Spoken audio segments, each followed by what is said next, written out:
You are saying that in your teenage,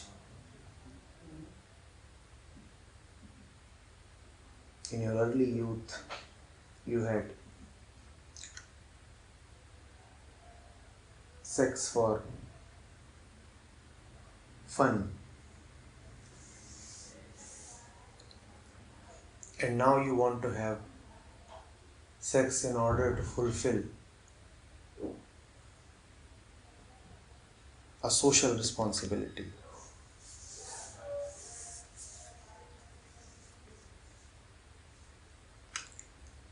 It is far better to have sex for fun than to have sex to fulfill some social obligation.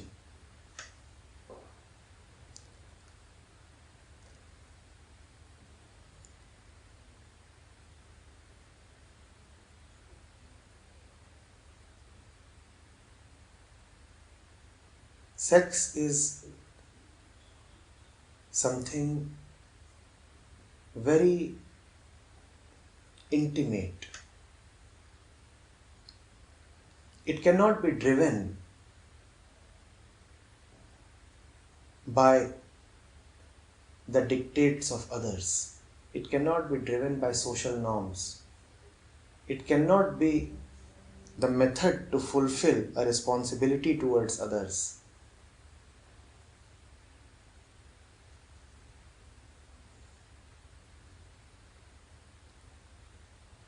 Having fun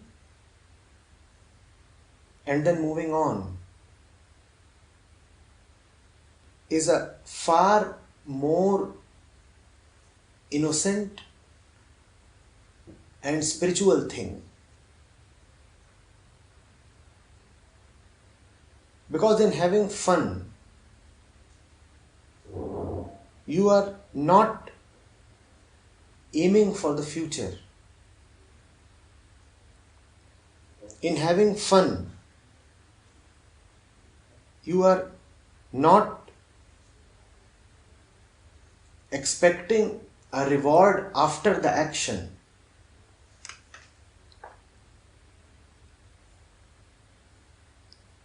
In having fun, you will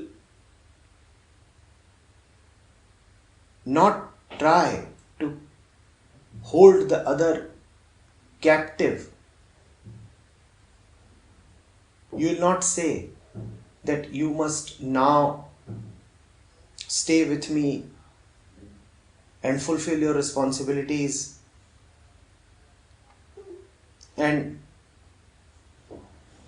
sign this contract with me that obliges you for such time into the future.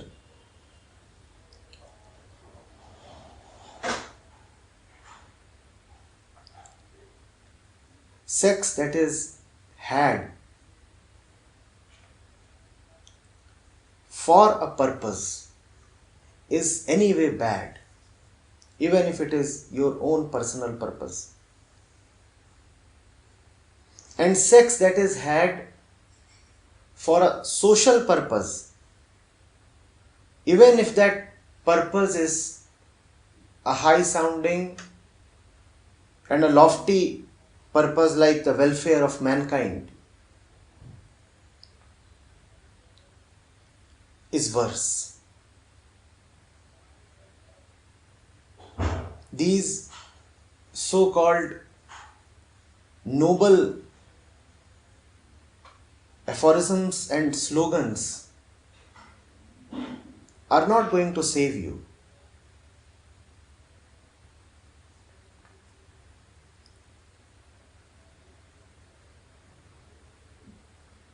Muted.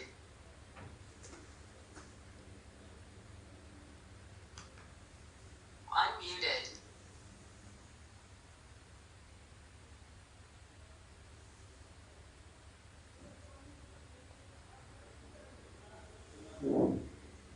If one cannot be centered, be with himself, even in something as intimate as sex. I'm calling it intimate because of all the human actions, sex has the potential to engage one most fully. Man is anyway always distracted, but the possibility of distraction is lowered in the sexual activity. It consumes one fully. It possesses. It dominates for the promise that it holds.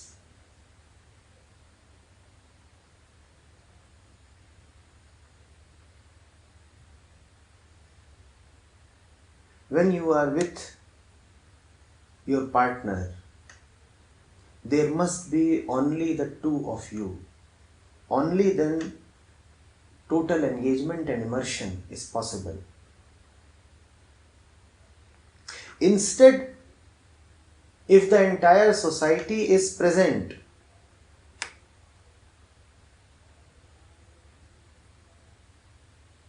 then the act has been corrupted, the mind has been corrupted, the relationship has been corrupted. Do you like having sex when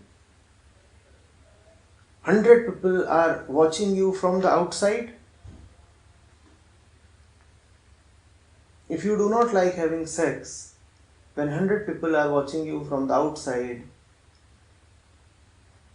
how do you bear to have sex when 1,000 people are watching you from the inside?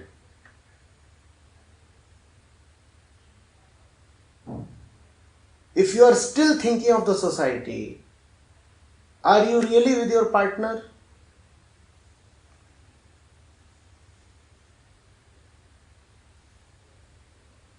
People often talk of fidelity, loyalty. People often talk of what it means to cheat on your partner. Do you know what is the real meaning of cheating? The real meaning of cheating is this.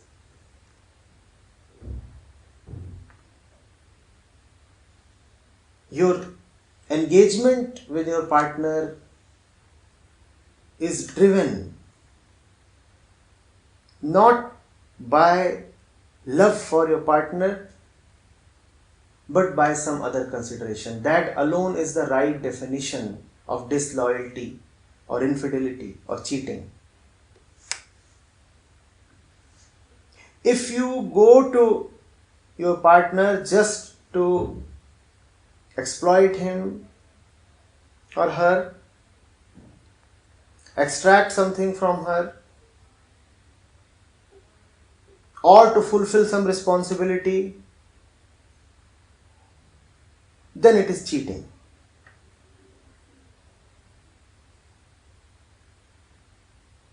Cheating is not about seeing another man or woman. Cheating is about having love that has been corrupted, diluted.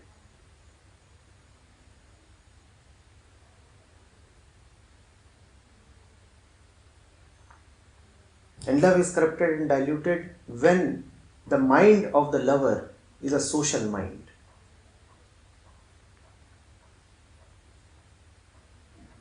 Even if offsprings are to be born, they must come just as fruits come to a tree. In their own time, in their own way. When the tree is mature, then the fruits come. The tree doesn't plan. The tree doesn't have fruits in order to please other human beings or other trees or anybody.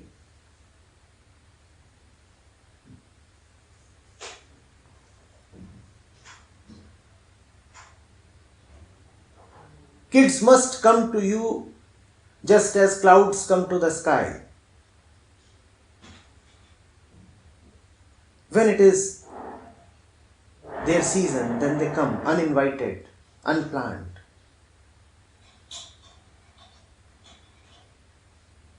Kids must come to you just as butterflies come to a flower.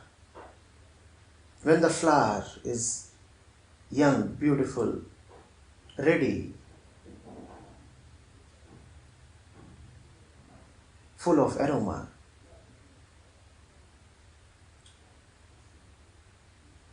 then the butterflies come on their own. The flower does not make arrangements for the butterfly.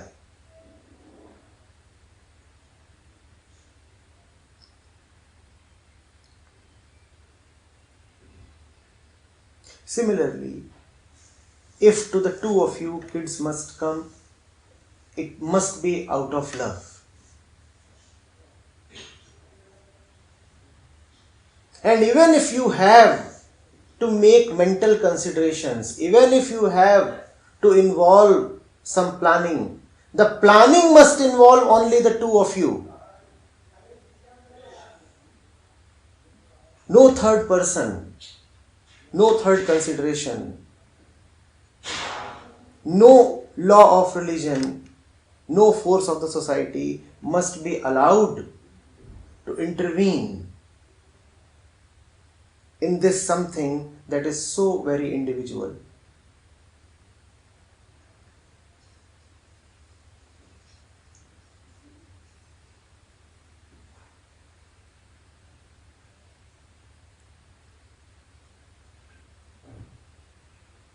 The entire life must be worship. And because for the normal human being, sex happens to be such a passionate part of life, sex must especially be worship. Worship is never social.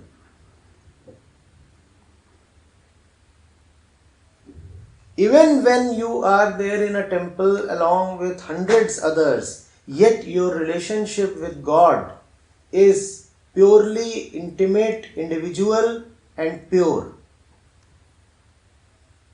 No third party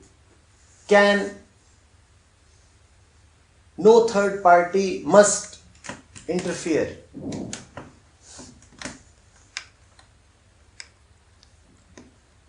You are talking about the welfare of humankind. What welfare would happen when you bring one more child to the world?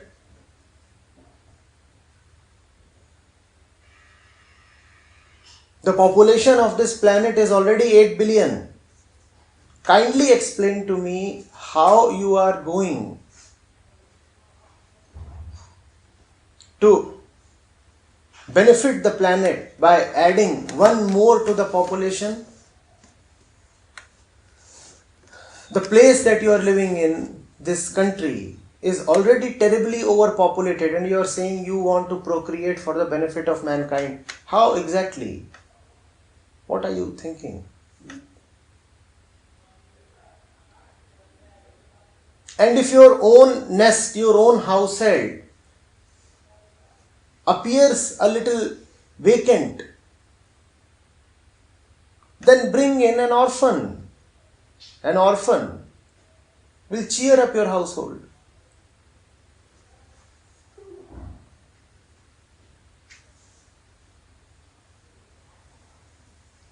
It is not for social responsibility or for social welfare or for the progress of humanity that you probably want to have a child. Ask yourself, is it not because of social pressure instead that you are feeling the need to conform? Surely somebody is pressurizing you. It is the prerogative of the Buddhas and the saints to think of human welfare. And they go into human welfare only after they have done themselves a lot of good. Only after their own eyes have opened up do they start opening the eyes of the entire world.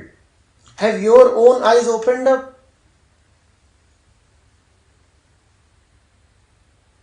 Then how are you talking of the welfare of mankind? Have you been able to come to your own welfare?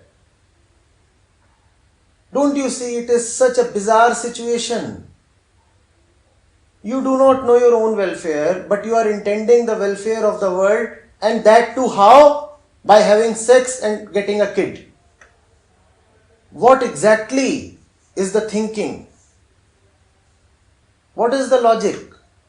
What is the inner argument?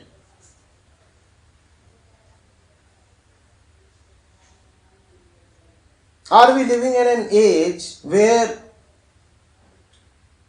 populations have been wiped out by war or plague? Are we living in a country where the birth rates are so low that the government has to incentivize births? Are we living as tribes in a jungle that are in the danger of extinction due to their underpopulation? Are human beings the threatened species of this planet? Then how exactly are you thinking of social welfare through reproduction?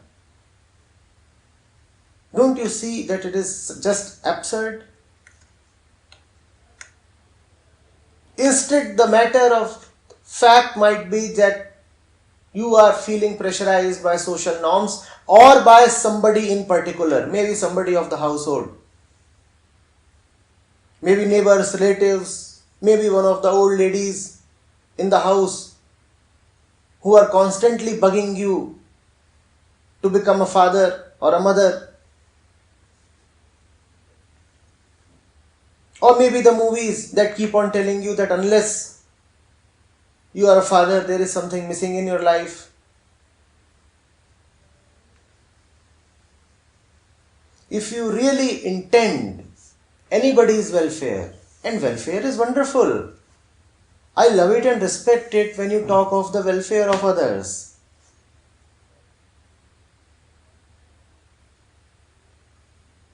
Start with your own welfare. See what life is like. Understand what is sex. Understand what is procreation. Know what it means to bring a baby to this world. Know what is the human being and what his relationship with society must be. Know what is birth. Know what is bad for a human being. Only then you will know that in which lies human welfare. But of one thing I can assure you, social welfare in this time and age does not lie in producing babies. Not at all.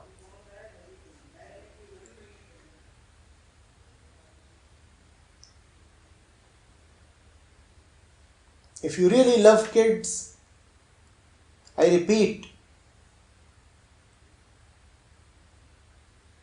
be a parent to an orphan.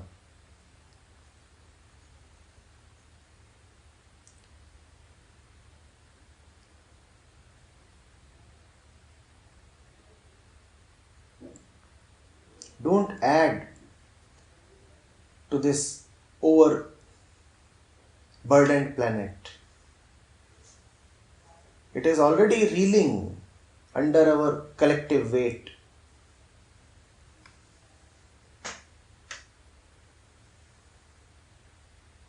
This earth does not have resources to feed even the existing population at the current consumption levels. From where will it get the resources to feed more people, and that too at advanced consumption levels?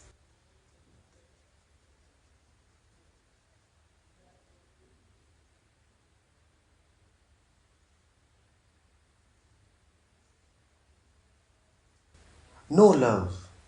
Be loving towards yourself. Be loving towards your wife. Your love will bear fruits of love.